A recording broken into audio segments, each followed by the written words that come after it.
quality, to raise thousands of animals, to produce tons of manure. The most common way to manage the the only practice is where water quality problems depends on the way a hawk assignment manage manure or Noise that is louder than that can interfere with how we communicate and live.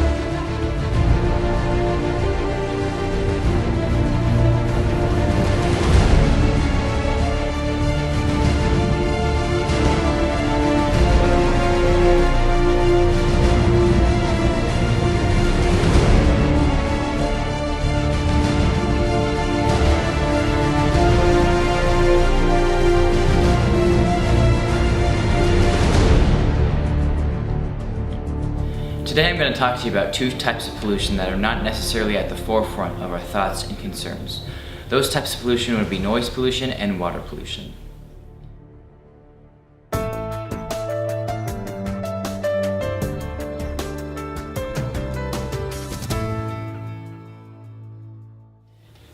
Water is one of the most important resources we have as humans.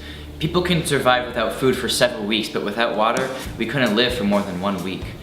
Despite our dependence on water, we use it as a dumping ground for all sorts of waste, and do very little to protect the water supplies we have. There are several threats to our water resources. Water pollution nowadays is considered not only in terms of public health, but also in terms of preservation of natural beauty and resources. Water is precious for drinking, vital economically, wonderful for amenity, and on top of all of that, it's just plain beautiful.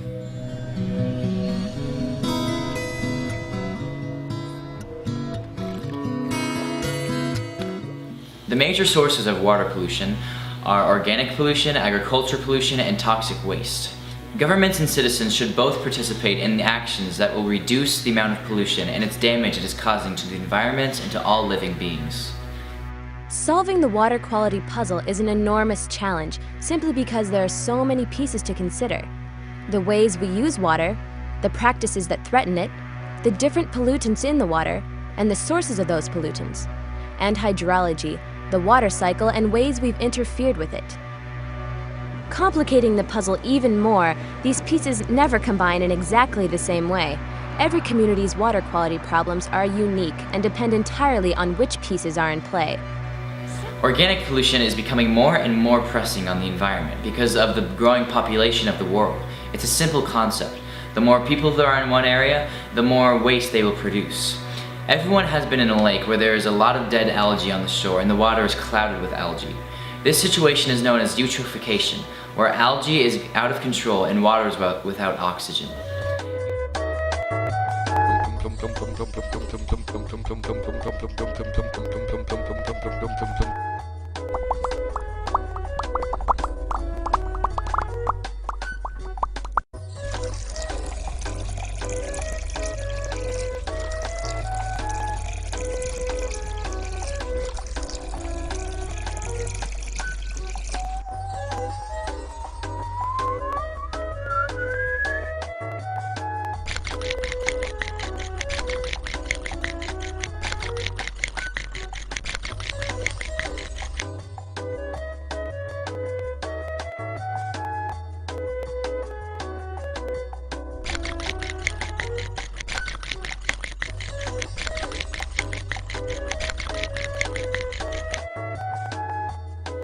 Eutrophication affects all bodies of waters, great and small. In the summer of 1971 at Chicago South Water Filtration Plant, the filters were clogged with so much algae that it had to be removed by hand. If eutrophication can happen in lakes like Lake Erie and Lake Michigan, then no lake is safe. When eutrophication becomes extreme, the water isn't usable anymore. Thermal pollution occurs when water is heated up by power plants. Fossil fuel power plants, nuclear power plants, and hydraulic dams heat the water and is then discharged into lakes and rivers. If the heated water is pumped directly back into the source river or lake, problems can arise because warm water holds less dissolved oxygen than cold water, while the elevated temperature increases aquatic organisms' demand for oxygen by increasing their metabolic rate. Thus, heated water kills some aquatic organisms, such as fish and crustaceans, by reducing their oxygen supply while simultaneously increasing their demand for it. If the water is warmed enough, it also promotes the growth of algae. With high amounts of algae, the problem of eutrophication is introduced again. It is understandable that people may not believe that water pollution is a pressing issue, but it is a problem that needs to be addressed. Water pollution has the capability to disrupt life on our planet to a great extent. Congress has passed laws to try to combat water pollution, thus acknowledging the fact that water pollution exists. But the government alone cannot solve the entire problem. It is ultimately up to us to be informed, responsible, and involved when it comes to the problems we face with our water. We must become familiar with our local water resources and learn about ways for disposing harmful household wastes so that they don't end up in sewage treatment plants that can't handle them. In our yards, we must determine whether additional nutrients are needed before fertilizers are applied, and look for alternatives where fertilizers might run off into surface waters. Do your part to limit water pollution.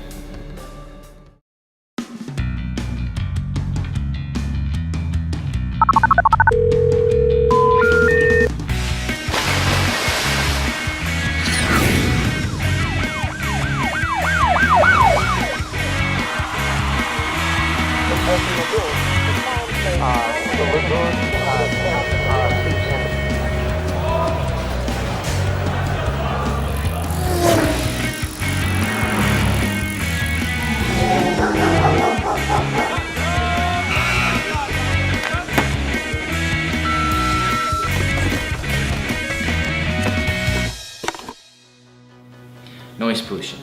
Have you heard of it? Most people, if asked about noise pollution, would not even believe it exists, although it is a very imminent problem. The word noise originates from the Latin word nausea, meaning feeling of sickness, and can also be defined as a harmful or unwanted sound. This harmful sound can come from a variety of sources, including roads and highways, aircrafts, construction, crowded areas, concerts, movie theaters, televisions, and household appliances.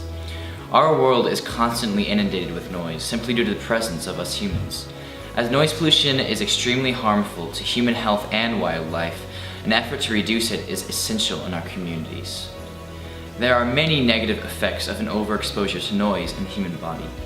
Some of these include temporary or permanent hearing loss, stress, annoyance, sleep disturbance, fatigue, increase in blood pressure, hypertension, learning disabilities, reduction in performance, and gastrointestinal changes.